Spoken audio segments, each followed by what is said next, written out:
Welcome everyone to episode 14, the Stewards Room. Now, whilst we haven't got a race this week, we do have a small bit of F1 news, and as usual, we do just like to discuss F1. So we'll see what's coming up this week. And Indeed. As usual, I'd like to thank everyone who's been getting involved, commenting, liking, and just getting involved with the podcast. We really appreciate it. And yeah, it's been great.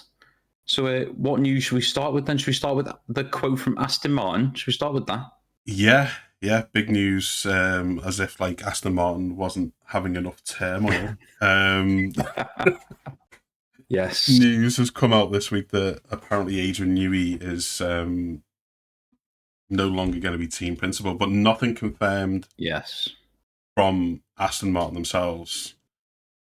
Yeah. But there was enough of a kind of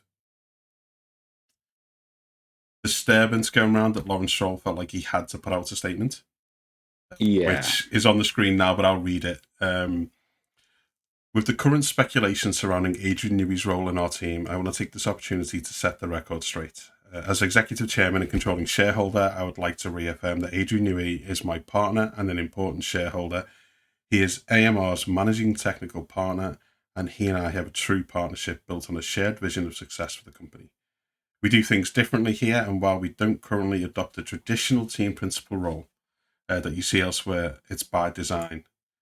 As the most successful engineer in the history of the sport, Adrian's primary focus is on the strategic and technical leadership where he excels. He is supported by a highly skilled senior leadership team to deliver on all aspects of the business, both at the campus and trackside. We are regularly approached by senior executives of other teams who wish to join Aston Martin Aramco, but in keeping with our policy, we do not comment on rumour and speculation. Yeah. I want to take this opportunity to set the record straight by setting nothing straight whatsoever. Yeah, that's the way to do it, isn't it? Yeah, it's the way to do it. That is the way to do it. I mean, the thing is, me and you said from the beginning, as much as Adrian Newey being a team principal, I made up for him and everything. He is an incredible fella. He's made some amazing cars over the years. I just thought it was daft to have him as a team principal. If his main plus sides, if you like, or his main, his specialty is actually in the aerodynamics of designing the car and things like that, why is he being burdened with being a team principal? Surely, he should be in the lab. You know what I mean? That's where he should be. Yeah. As much as he's an amazing fella, that's what he's good at. So why are you suddenly making him a team principal? From what I understood, he pushed for that. Right. Okay. Yeah. I'm not sure if I've got this 100% right, but he pushed for it after seeing how things were with Honda. Yeah. He wanted to oversee everything because he wasn't happy with what he saw when he went to Honda in November. Okay. And I'm totally with you, and I don't understand why you take as Lawrence Stroll puts it, they're the most successful engineer in the history of sport, and you say, yeah, let's take your attention away from where it's needed most. Yeah, exactly. Which is it, the design. I don't get why you'd say that, but I come back to, I mentioned this to you before, we come back to the part where it says we don't currently adopt a traditional team principal role. Since when? Yeah, I don't get that. Before Newey, you had Andy Carroll. Andy Carroll, thinking like Liverpool football strikers there. Andy Carroll. Before him, you had Mike Crack, which I think is one of the most hilarious names in the sport. Best name ever. Yeah. Before him, you had Otmar Sapnar. Yeah. You've had dedicated team principals the whole time up until this point. To come out now and say, we don't do the traditional. You kind of have done, you kind of do. And I think you're just trying to make it look like you're not in the habit of trying to poach leadership from elsewhere. Yeah, definitely. Which leads us to the other news, which is the other side of this, which is Jonathan Wheatley leaving Audi. Yes. Because the talk was Adrian Newey's gone. or gone from the team principal role. He's still very much a part of Aston Martin. Yeah. And Jonathan Wheatley was being lined up to take over. And then within days, this statement comes out and Jonathan Wheatley leaves Audi. Yeah. Yeah. For personal reasons, apparently.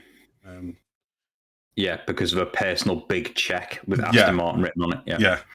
Yeah. So right now, the money's on Jonathan Wheatley being announced at Aston Martin. But usually there's gardening leave. We saw it when Adrian Newey left Red Bull, and we've seen it when other major players in teams have left other teams in the past. There's gardening leave where they're not allowed to go to another team for 6 months, 12 months, however long's in the contract. So it would be interesting if there's no gardening leave and he's announcing it in the, I think it'd be post Suzuka. Yeah. Either there was no gardening leave in his contract, or Aston Martin will have had to pay a big sum to see that through. Maybe. But then the rumour gets even crazier. Like the whole scenario gets even crazier. Oh, yeah. In that Christian Horner has apparently been rumoured to have been in talks with Lawrence Stroll early last week. And we know he's shopping for a team. Yeah, but that's the crazy thing, though. It's the rumour saying that he's been in touch with Lawrence Stroll, but then now the rumours are out that he's going to be the team principal at Audi. Yeah. So it's just an absolute free-for-all on team principals at the moment. Yeah, I mean, if you're Horner and you really want to get back into the sport, which he's obviously so eager to do, and you see two possible teams, Audi have had a strong start, Aston Martin are in trouble. Yep. You're going to go shopping. Of course you are. Yeah. Of course. So I think there's some truth to both rumours. Yeah, definitely. And if you're Audi or if you're Aston Martin, and you get possibly the opportunity of taking on one of the most successful team principals in the sport,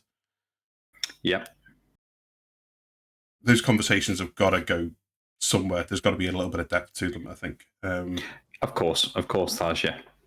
I mean, that's the thing. It's, as much as Christian Horner is one of those characters in Formula One, you either love him or you hate him.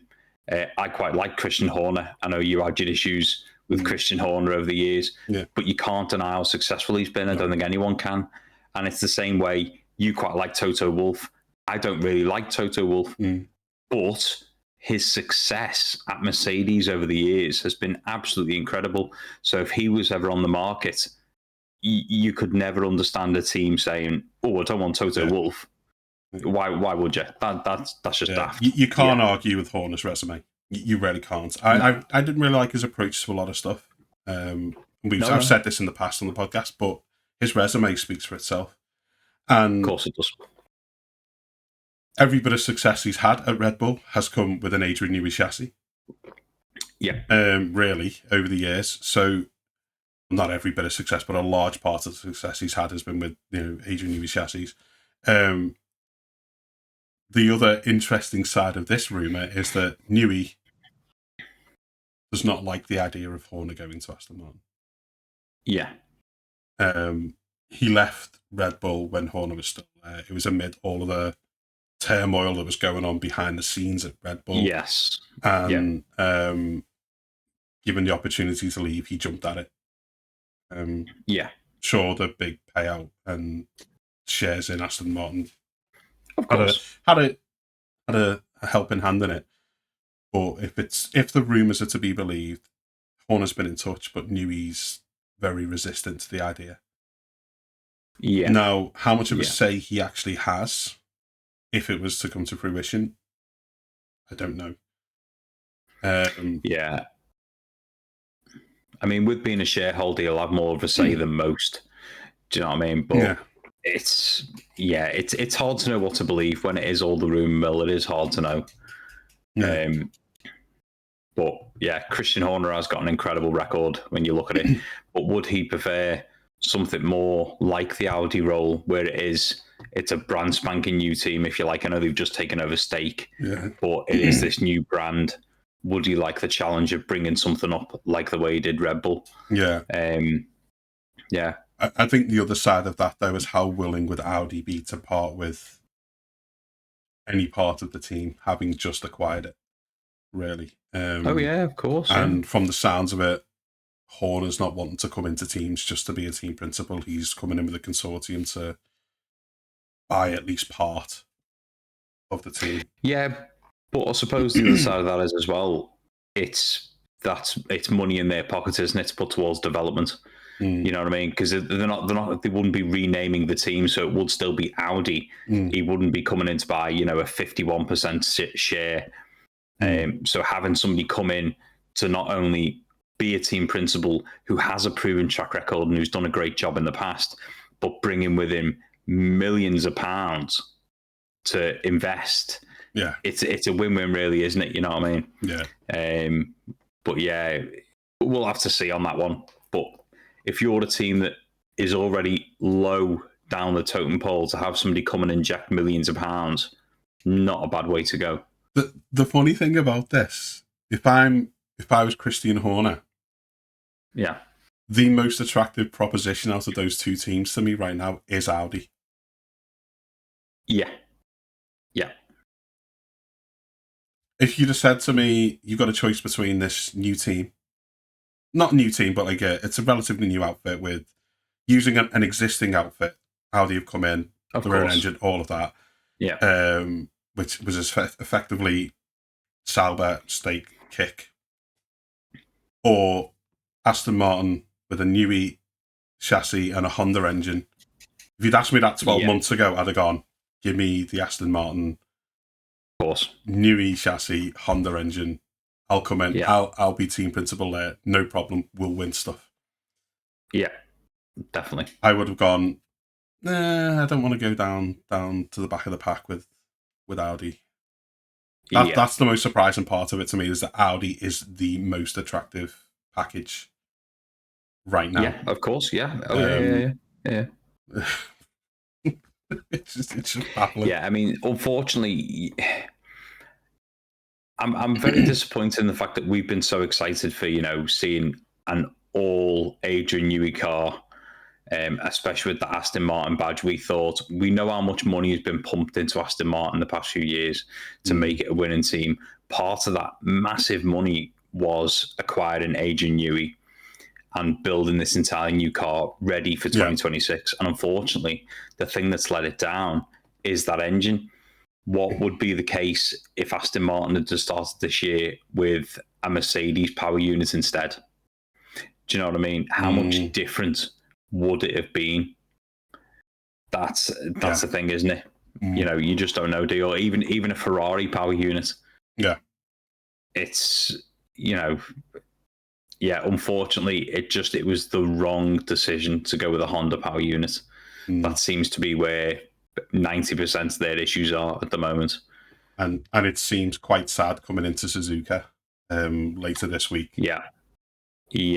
It's usually it's a great kind of homecoming for Honda engines and Honda powered cars, but it's going to be another painful weekend, it looks like. Yes. Aston Martin, from the track to the boardroom, everything just seems to be a mess right now. Unfortunately. Yeah, it is. Yeah. And that, like I say, that statement that was to set the record straight left me even more baffled as to what's going on. Yeah. It made no difference to the rumours whatsoever. No. Yeah. But it will be very interesting to see how it all unfolds over the next few weeks. I think Suzuka will get done and dusted. And then I think at the start of that break, we'll get an announcement, because then it'll be that person who is in charge of whatever's going on over the kind of forced 5-week break that we're going to have. Yes, of course. And they'll want to get that done and dusted and out the way so they can concentrate on getting that car running. Yeah. I mean, while we're talking about Suzuka, it does link perfectly to, obviously, most years we tend to have an awful lot of cool liveries for the Suzuka race. Always do. Like last year, it was the white Red Bull and things like that. Always looks incredible. It's just absolutely amazing. So far, there has only been one that has been revealed, which is the Racing Bulls, which I must say looks tasty. It's very pretty.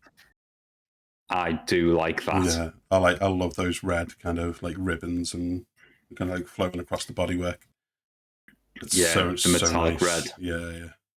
Like the cherry red for the. Even the numbers are written in, like a nice Oriental way, if that makes sense. Yeah, the whole thing is gorgeous. I do like that.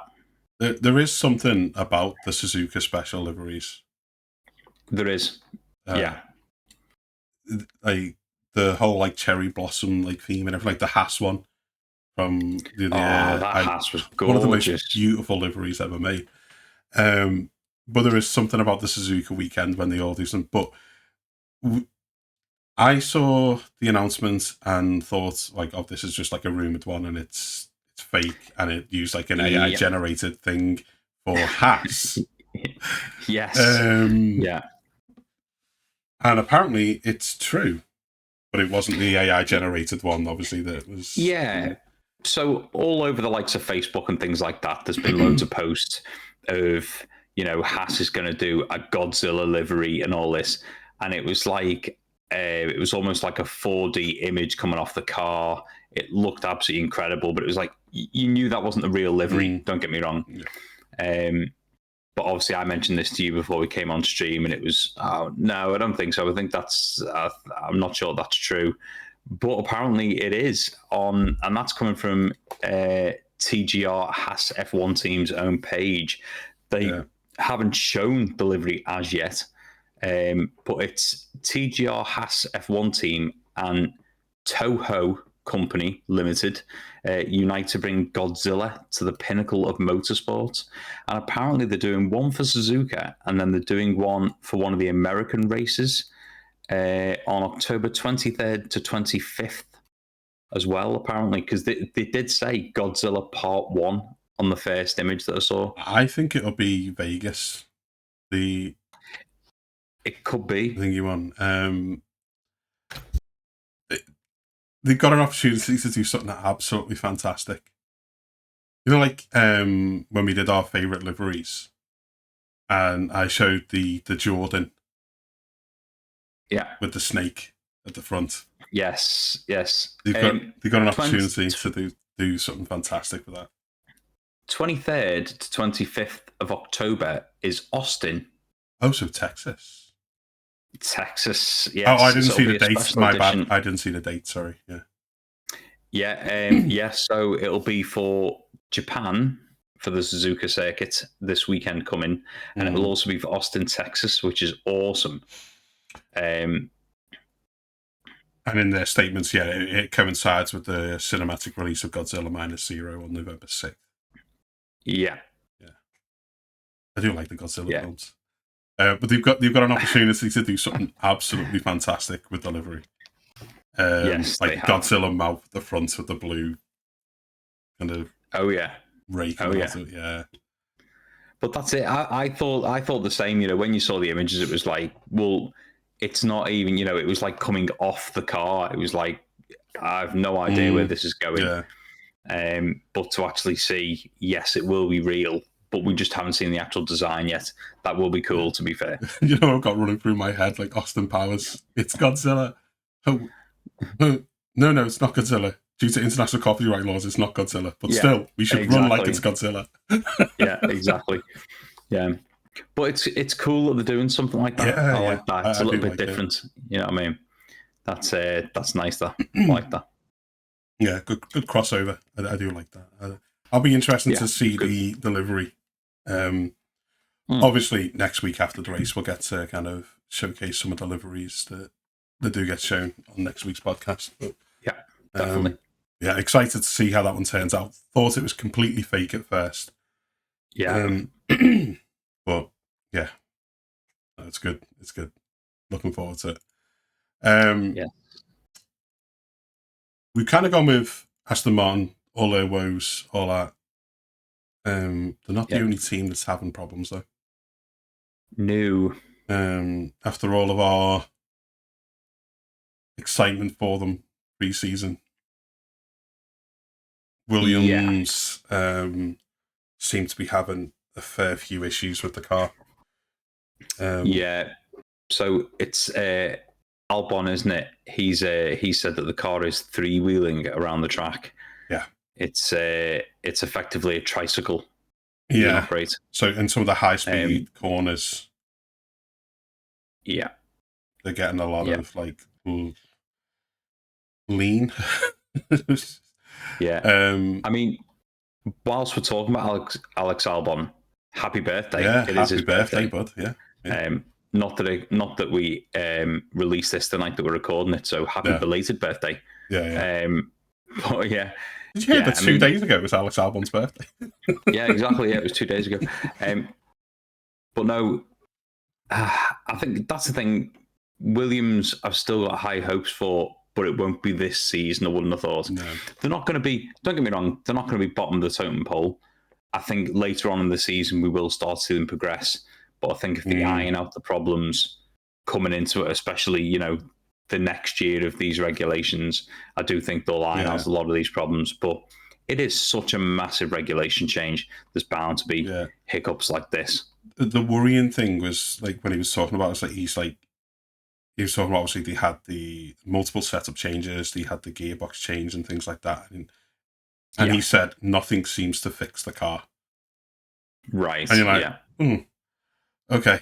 But again, we've got this 5-week period now that no one was expecting to have free just to concentrate on the car. And interestingly enough, Sainz was still able to pull it to a points finish. Yeah. So it's got issues, but it's still got some pace compared to the rest of the field. Maybe Alex is having a little bit of a problem getting to grips with it a bit more than Sainz is. But, but he's a good driver. He'll bring you up. But there's only so much the drivers can do. Of course. But the other thing is as well is, I know you're saying obviously about this 5-week gap, but what we've got to remember in that is it's not a case of just having 5 spare weeks where instead of being extremely busy, you can now do research. You've got to look at the money saving aspect of that side as well, because not going to those tracks, how much is it actually saving the teams with sending out all the personnel, shipping all of the gear, all the cars, you name it, let alone in fuel and things like that. Yeah. When actually now, you've got to think, to get to a race weekend, you've got to talk it's in the millions. It's got to be. Yeah. You know what I mean? To actually do that. And then you've got the motorhomes, the champagne, all the, the hospitality people, things like that. So that is millions that you could put into fixing something on your car that could be fundamental to the performance of it. Yeah. Do you know what I mean? So not only have you got the time, you've now got a spare little piggy bank to put towards solving those issues. Yeah. So that is good. I mean, the downside is, as we said the other, was it last week, some stuff's already been sent ahead. Like, of course. Are they going to get that money back, or is that going to be, who knows? I think that's something they've all got to sit down with the FIA. But yeah, that it's a 5-week gap where you're not concentrating on anything other than the car. Exactly. And as you say, you've got that extra little bit of money in your pocket to be able to do something. That's it. Which, for the likes of Williams, for the likes of Aston, are huge opportunities. Massive. To solve some problems. And you got to think, if Williams can solve a couple of the problems, if Sainz can get it into the top 10 as it is. Yes. Everyone at the back of the field, I think now is chasing Haas. Yes. Trying to catch up with Haas, because Haas have had a fantastic start to the season. Very strong car, really very strong drive from Behrman and Ocon.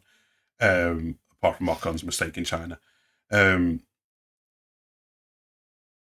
They're all now going to be trying to catch up with Haas. That's the target for them, I think. And if they can make steps over the next few weeks after Suzuka, it'd be interesting to see who makes the leaps. Now, if Haas themselves make some leaps as well. Oh yeah, of course, yeah. Everyone's got the same opportunity, but for some, they've really got to make it count. I think Williams, Aston, definitely. Yes, without a doubt. Cadillac as well, I think. But yeah, it's all R&D for Cadillac this year. I've said this so many times. Of course it is. It's all R&D. Of course it is. And then we've been, obviously, because there's no race, we've been trying to keep up with what's been going on news-wise. A lot of it is just rumour flying around. Yeah. But when we were talking about Max's retirement last week, we said it was electrical because the electrics all just turned off. Yes. Apparently, it was a coolant issue. Yeah. Which I had trouble kind of computing it for a second because we saw the onboard, we saw everything just switch off, but it could have been a coolant issue having a knock-on effect with electrical, and as you said, it could have just been the car just going into limp mode, as you said, like before we started. There could have been a slight safety issue to it. I mean, the problem is the way the onboard camera is. A lot of the time, the screens on, especially the Red Bull, the screens are quite dark anyway, and so it's hard to see what's on the screen. But then above it, obviously, all the lights went out on the rev limiter and all that. Yeah. Now, whether or not that was just a thing of all that turned off, but there was actually still something on the screen, but we couldn't see it, I don't know. So whether it was just a case of like the engine's cut out because it's got to a certain point of it's too hot or whatever, who knows on that one. Whether or not it was a coolant leak and it was the coolant leaked out onto all the electrics, no idea. No one knows. Do you know what I mean? Yeah. They've just said it was a coolant issue. So in the statement on the official, like on the Sky Sports website, Mekki said, "We knew just getting onto the grid in Melbourne with our own power unit was a major achievement in itself, and it would have been naive not to expect that we'd encounter reliability issues." And then this was post Shanghai, this interview, by the way. We had to retire Max on Sunday at Shanghai because of a coolant fault. However, this was not our only issue. As overall performance-wise, our package showed some significant shortcomings. And you hit on this last week. You hit the nail on the head. Yeah. One of the biggest issues they've got is tyre wear. Yes. And that's something that they're looking to address. So, like, while poor starts compromised him, tyre degradation all weekend was a problem. And it's Max saying it was incredibly tough to drive. Every lap was a fight. And you got to think, if you're fighting the car, of course, your tyre deg is going to be so much higher. If it's not doing as it's told and you're having to kind of fight it through every corner and everything. Tyre deg on a Red Bull isn't something we've been used to in the past, really. No. So, again, another team with a few weeks to try and figure out what that issue, like what the issue is that's causing the tyre deg, why they can't get that car just to do as it's told. Max is very unhappy with it right now. Yes, he is indeed. But Max isn't unhappy everywhere. No, he's not. He's not on. No, he's not. He's not, and he kind of is. Yeah, he kind of is. I mean, because this weekend, if I know it's not Formula One, but I mean, Max had a weekend off and decided to go and race at the Nordschleife in the NLS2, and him and his team absolutely dominated. Absolutely. And the crazy thing is, I mean, if you've got any chance, I recommend anyone. There's a highlight reel. It's about 20 minutes long. And because it was like a 5-hour race, bear in mind, it's a 20-minute highlight reel of like best moments. And the overtakes are just unbelievable. I mean, there's certain ones where Max is going through corners and there's a car either side of the track and it's extremely narrow. And you're like, Max, that is not a gap. It's not a gap. Don't go for it. Oh, he's gone for it. and he's through. And honestly, the racing is unbelievable. Yeah. Obviously, unfortunately, we know now, yes, they did win, but they did get disqualified for using one too many sets of tyres, which I believe was in qualifying. It wasn't actually in the race, was it? No, it wasn't. It's kind of is more irritating.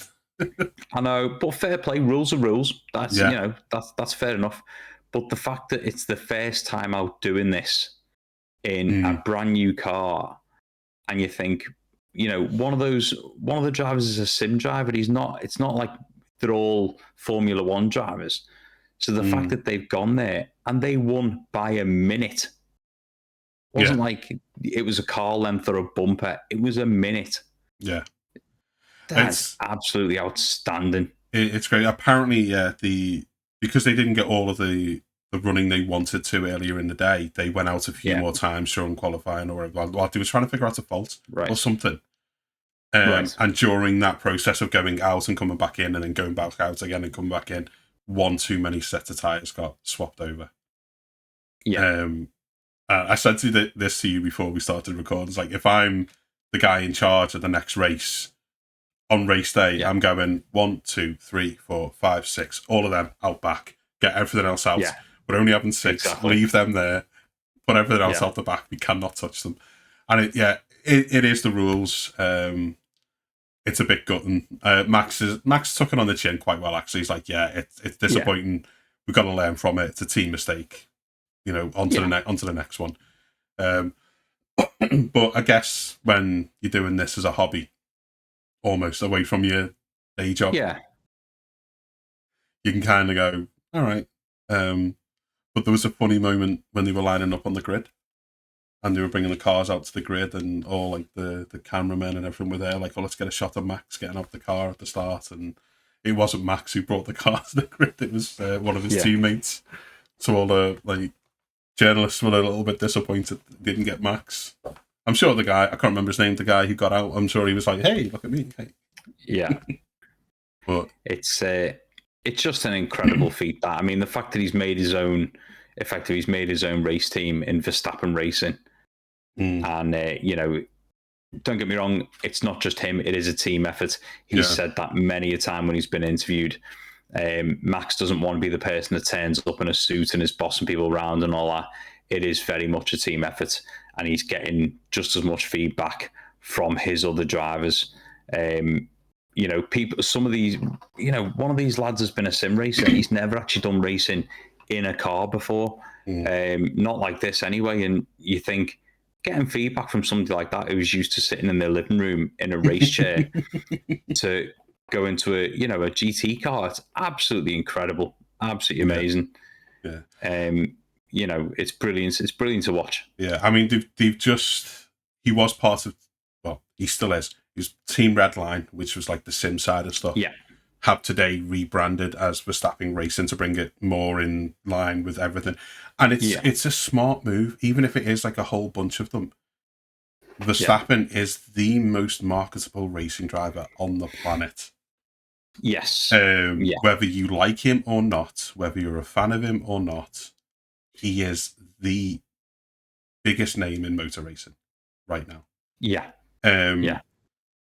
And if I said to somebody, "Oh, Team Redline," who?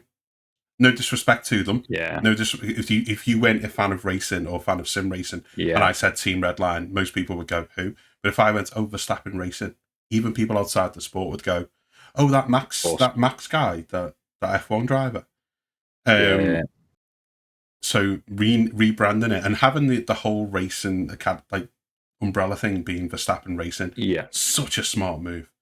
It's going to bring in all of the advertising, all of the sponsorship, all of the advertising. It's going to open doors that team couldn't have opened before.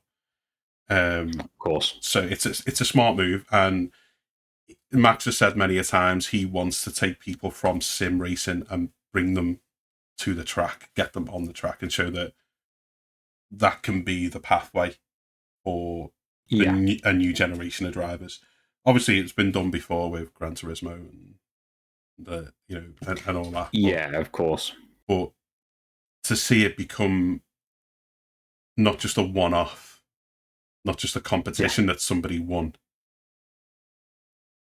That it can actually be a pathway into racing for a lot of people who might not have the money to go into karting and spend a fortune going around Europe karting or whatever and get their name out there. And then, because that's the biggest gateway into motor racing for a lot of people.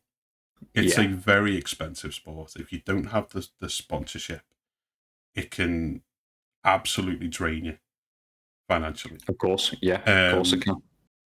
So seeing someone like Max going, no, let's open up another doorway. Let's open up another way into the sport. It's huge. It's the thing is with that, it's like you're saying, it's such an expensive sport. A lot of the kids who are getting into it at a young age and things like that, if they can go karting and whether they just tour around the country they're in or whether they do tour around Europe and things like that, that is generally a massive sacrifice, from their parents and things like that. You've heard it with the likes of, Verstappen. Okay, his dad was into racing, things like that, so they had a good bit of money behind them. Look at people like Hamilton. He's described it a few times where his dad was working a few jobs and things like that just to be able to keep him up with the racing. And he made it, but how many kids didn't? After all their parents, have got a second, third, fourth job or whatever, they've sold houses or cars to be able to keep their child in it, but they haven't made it. That's a gigantic sacrifice. Max showing there is actually another path, and some of the great talents won't make it because they haven't got the money behind them is a great thing to show people. Do you know what I mean? And it's obviously, like you say, it has happened with Gran Turismo, and if nobody's ever watched the Gran Turismo film, I would highly recommend it because it is great. And of course, it is based on a true story, which is even better. Because when I first saw there was going to be a Gran Turismo film, the trailers do not do it justice. I thought it was going to be like Gran Turismo meets Fast and Furious, because that's the way the trailer made it look. And it was like, oh, I'm not watching that.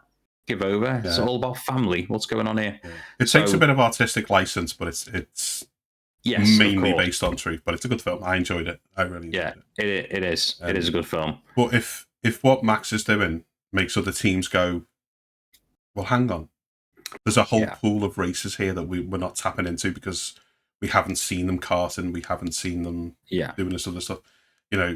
Let's broaden our horizons a little bit. Let's start a sim program of our own and try and bring some drivers through. And you might see some talent that possibly, as you said, wouldn't have had the chance.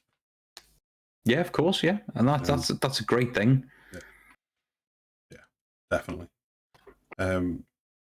Just looking through like all the news bits, we've got the Jonathan Wheatley one, which we mentioned briefly before.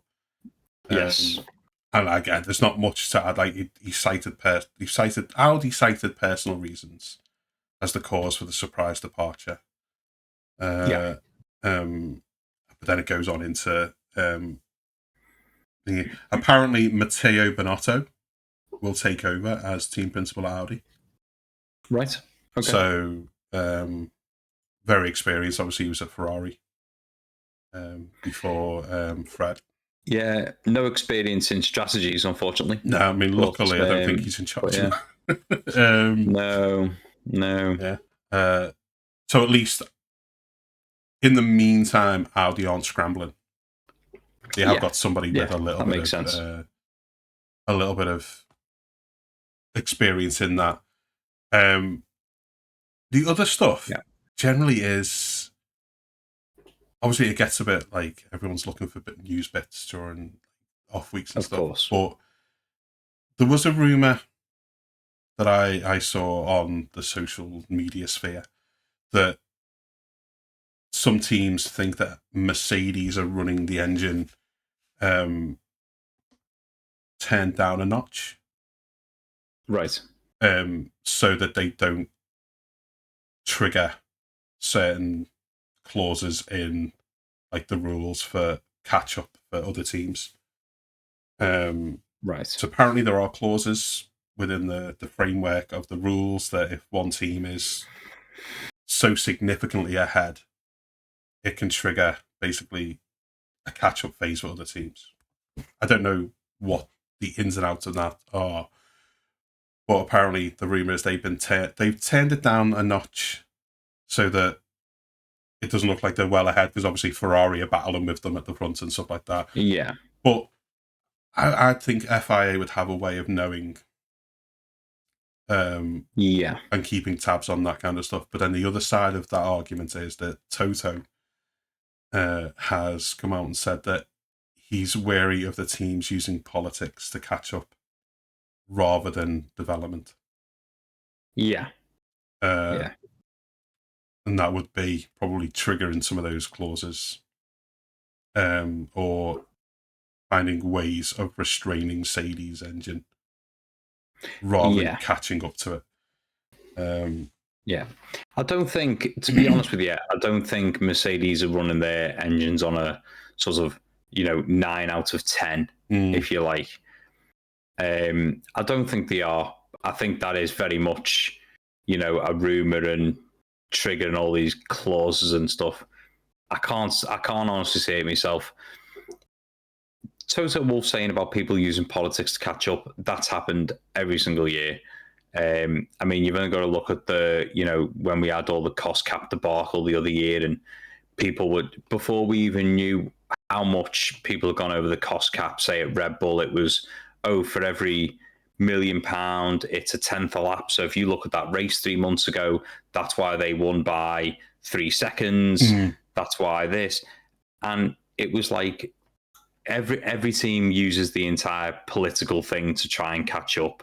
Yeah. They did exactly the same to Red Bull when it was cost cap. And when Red Bull were dominating, Mercedes used to complain, going, oh, well, it's this secret thing, it's that secret thing. This is wrong, that's wrong. Every team does it. Yeah. I don't see why they all kick up a fuss when others point the finger. Do you know what I mean? It's daft. It's like, I hate to see Mercedes dominance because it means Russell's winning, and it pains my soul. Antonelli winning, I'm absolutely made up. I mean, me and my wife were out shopping yesterday, and I saw a nice shirt. It was an Aston Martin shirt, but because of the way Aston Martin's performing this year, I'm just like, I'm sorry, I can't wear it. And it's like, it's the same as like if I saw beautiful, because the colours and everything in Mercedes shirts are lovely. I'm just like, whilst Russell drives for them, I can't buy one. I'm sorry. So I've happily got a McLaren shirt, happily wear that because Piastri drives for them. But it's just politics do my head in. Yeah. So one of the ways that the teams can catch up is there's basically throughout the season you can have 3 additional developments and upgrade opportunities. But that's only for teams judged to be at least 2% behind the manufacturer of the best performing internal combustion engine. So that's everyone apart from Ferrari. Everyone apart from, essentially. You'd say that Ferrari are close enough. And that's where the rumor is, like they turned it down to maybe 9.6. So that Ferrari, their closest competitor right now, can't trigger those things. But that would put everybody, so that would mean everybody else on the grid right now would be able to take advantage of those. Ferrari was still 13 to 17 seconds behind them in the last race. Yeah, but that's less than 2% over that many laps, isn't it?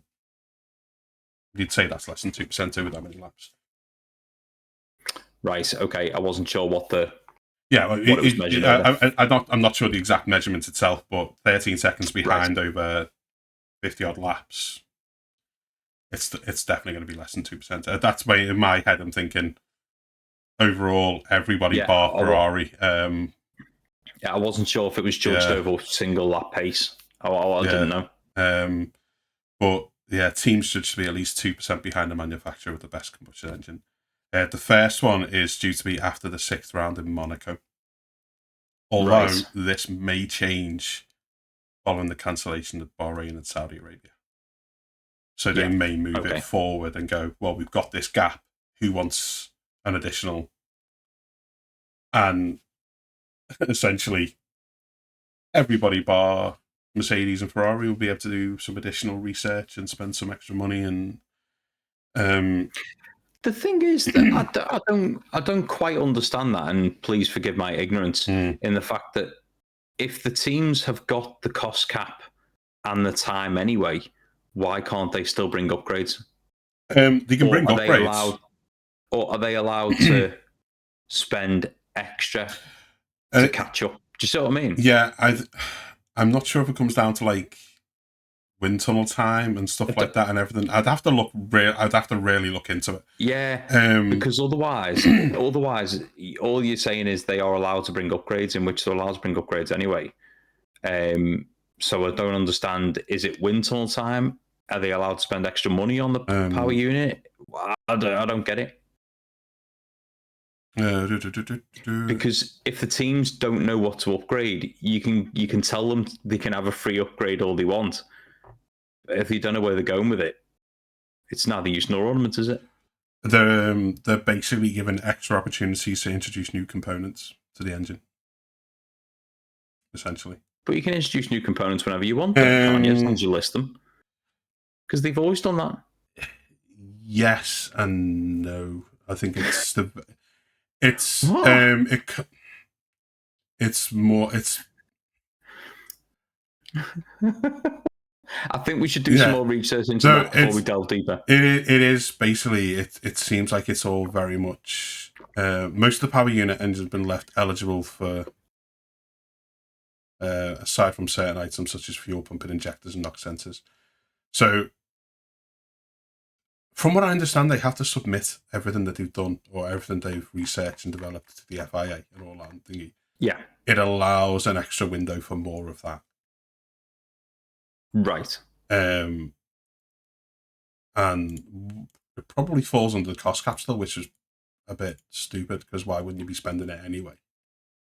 But we'll look into it. We'll look into it because it's such a. It's become more prominent because of the reg changes this season. Yes, of course. And it's. I mean, I'm looking at it now and I'm like, okay. So yeah, power units, components. Okay. I think what we'll do is we'll have a proper read into this before we. It seems like a bit of a dark upgrade rabbit hole to go down. The FIA will spot these deficiencies by way of ongoing performance measurement. What timings? What? That would be the. These allow for specific upgrades in both the qualifying year and the following year. Oh, okay, so we can go across, but this year and next year. We'll. Oh, hang on, here we go. We'll look into that a bit more. Manufacturers will be granted opportunities on the following criteria. Go 2%, but less than 4% below the best performing engine. At least 4% below the best performing engine. Yeah, we'll look into it because it looks even more complicated there. Jeez. Well, we might just do we might just do a additional developments and upgrades podcast. Do you know what? You're throwing around so many percentages. I think I need a whiteboard. Oh, jeez. Yeah, get that thing with all like kind of the things coming towards us, just the confused face. That's it, yeah. I would have thought if you got the development cap and the development phase, you just spend the money and develop the best car. But there's got to be something else to it there. But from the looks of it, there will be certain periods within the season when everyone, bar probably Mercedes and Ferrari, will be able to do extra work on the power unit side of things. Right.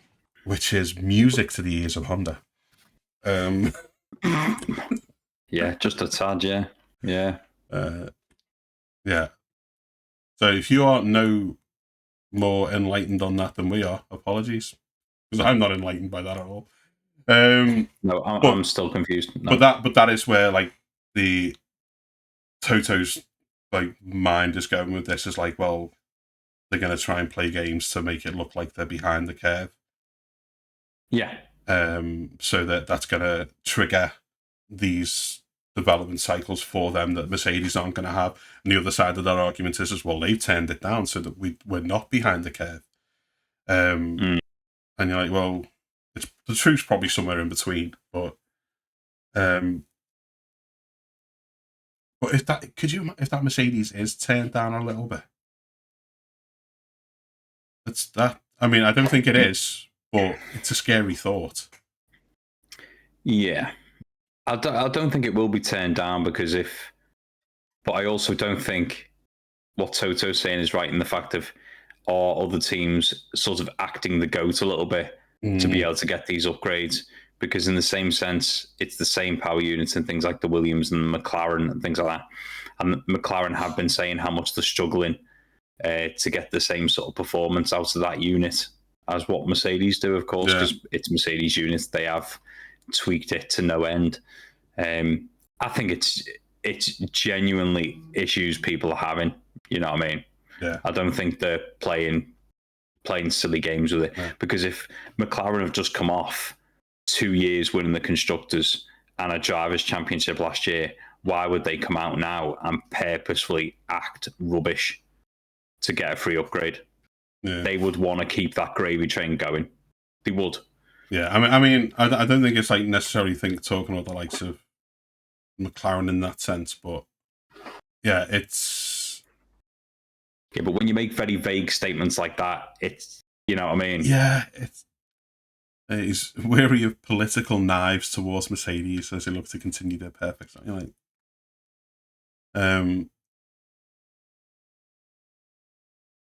what did he say?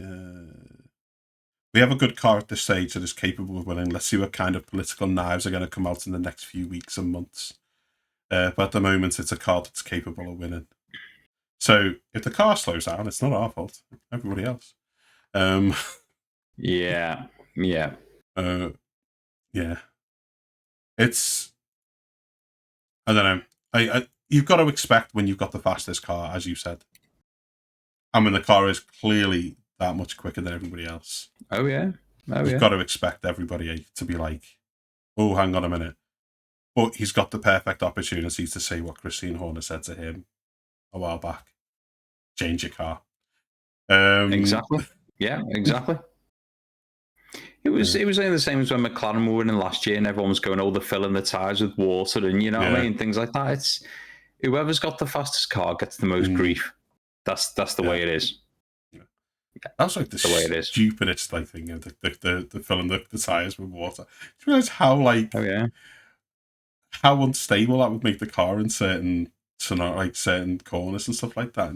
No, but the reason he said it is because it's been done before. It's not as stupid as you think. No, it has been done before, but it's just a. Oh, it sounds really daft, but it has been done before. And adding more weight to the car as well, like. But a litre of water's a kilo. Hey, works in bobsleighs. Hey, don't knock it. Yeah, that's because gravity is at work. Well, yeah. Probably doesn't work up at Rouge. No. Yeah. Actually, coming over the radio, I can hear a sloshing sound.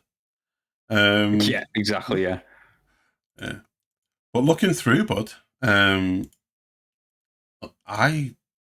although actually. Talking about McLaren, you did mention something before we went live that I hadn't heard regarding the engine.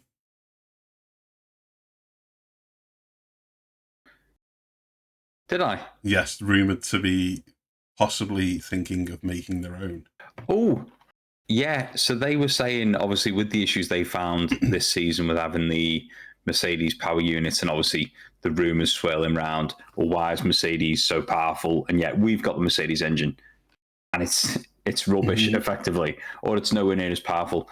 They have said they are considering, obviously it is only rumoured, but they are considering going the same way as the way Red Bull have, and where that's teaming up with somebody else but starting to make their own power units.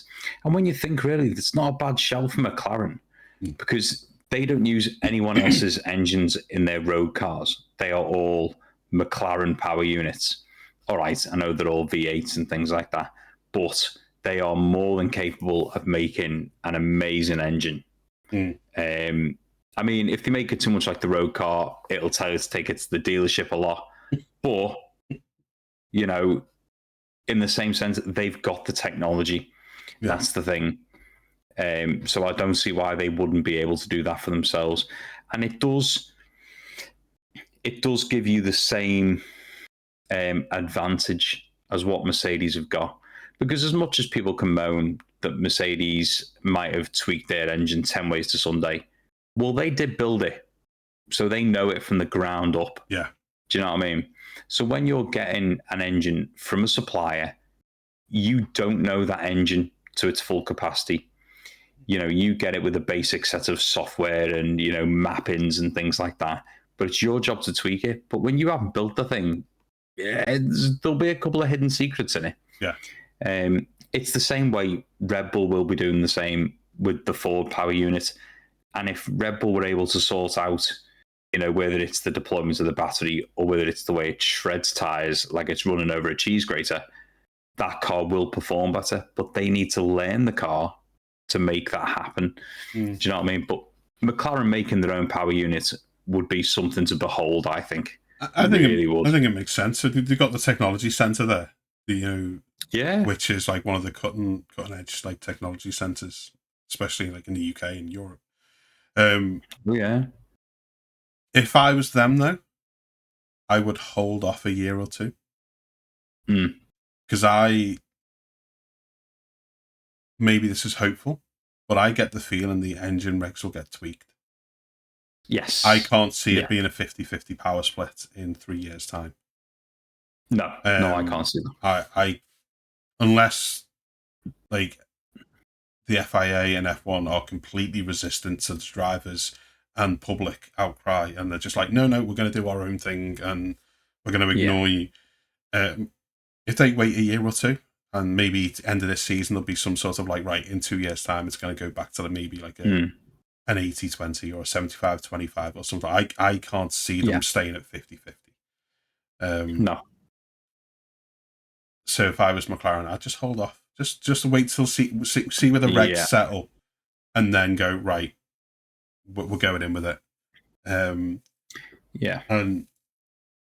they may be smart to partner with another engine maker like Red Bull did, or just go in themselves, just go all in, and be completely McLaren.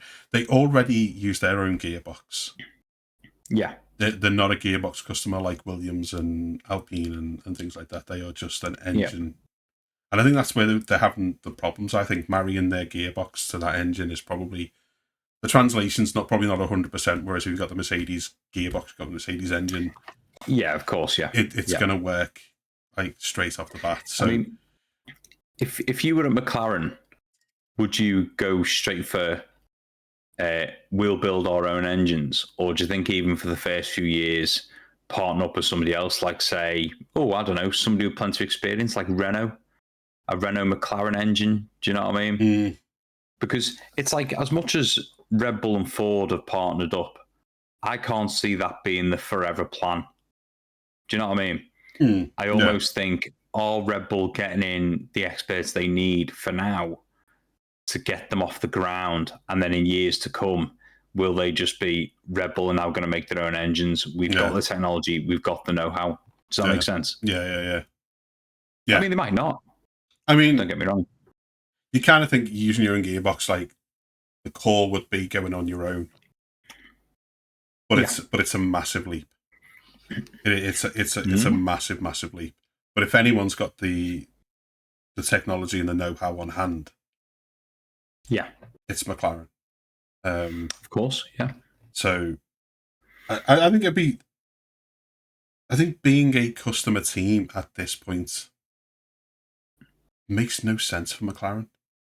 Yes, they had success with the Mercedes engine, but they're such an established and such an established team within F1. With the technology, with the know-how, it almost feels lazy to be a customer team. Yeah, like so, yeah. And if they were making their own engine, like you say, if they're having issues with it, at least they know how to deal with it. At least exactly. they're not going cap in hand to Mercedes, who aren't going to want to help them entirely to solve the problems. No, of course not. But yeah, I hadn't heard the rumor before you mentioned it, but it would make sense given everything that's going on. But I'd just wait. Have the discussions. Have the discussions. Get yourself prepped, ready, but see where the regulations settle in 12, 24 months. Yes, definitely, yeah. And then go with it. Because if you started developing now for a 50-50 and spent a fortune, and then like, oh no, we're going to relax it a little bit. You're like, oh well, all that's gone because I completely agree. But I think, bud, we've kind of exhausted the news and rumours that we Yeah, I do think that is the end of the stewards room. I think we can let everyone go without any penalties. I think that's right. Well, not everyone, but we won't pile onto Aston Martin last time. Oh, poor Aston. No, much shorter than the usual podcast, folks. You may be wondering what's going to happen over the 5-week break before we leave. We were having a quick discussion prior. We're not going to leave you hanging for 5 weeks. Don't worry. We will get some content out. There will be podcast I'd say every week, but it may not be just us sitting here talking news. It may be a couple of other interesting little things as well. But yes, we're not taking a 5-week break. Don't worry. No, I mean we have got one definite thing planned. We're working on the others. One of them, we will not be sat here in our living rooms or my fake workshop, and we will be out and about. And we're not sure if it's something you'll be interested in, but I am. So that's all that matters. And I am as well. So. Yeah, exactly. But we think it'll be something a little bit different that people might not have seen before. So we're going to take you along for the journey as me and Ray going anyway. So we shall show you that. And that's towards end of April, I'd say. Yeah. And it does include one F1 team name, at least. So we'll no doubt see Haas. So don't worry, it's not too far removed from F. No. There is always a couple of F1 cars there. So we'll oogle them. We'll keep you in suspense on that one. Yeah, see how close we can get before security removes us. We'll sort it. But yeah, I think it's time to wrap up, bud. It is. So yeah, thank you to everyone who's been listening or watching. We do appreciate it, as Mark said at the start. It's great just having all your support. But we will be back next week. If you want to hear our predictions for the Suzuka Grand Prix after quali, do keep an eye on the socials. We'll give our predictions as we have done over the last couple of weeks. But we will be back discussing the Suzuka Grand Prix next week. All the ins and outs, all the on and off track drama. Do join us then. But until then, thanks for listening and take care.